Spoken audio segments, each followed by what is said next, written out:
Aleyküm arkadaşlar, artık havalar soğudu. Çocuklara güzel bir öksürük için bir karışım yapacağım arkadaşlar. Gerçekten birebir geliyor. Siz de mutlaka çocuklarınıza bunu yapın arkadaşlar. Şurup yerine ben bunu veriyorum ve birebir de çok iyi geliyor arkadaşlar. Şimdi bir bardağımızı aldık. Normal doğal balımızdan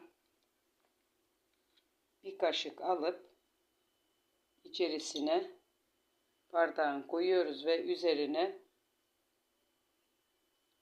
şöyle bir iki damla limon suyu sıkarak üzerine arkadaşlar sıcak suyumuzu ilave edeceğiz.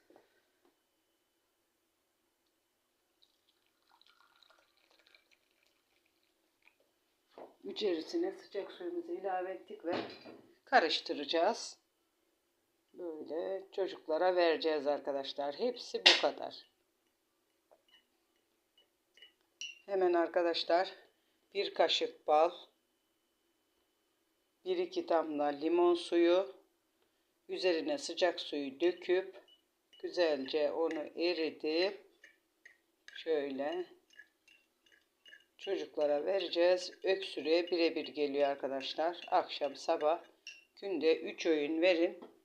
Bolcana çocuklarınıza bol bol verin ve hemen öksürüğü kesiyor arkadaşlar. Hepinize şimdiden geçmiş olsun.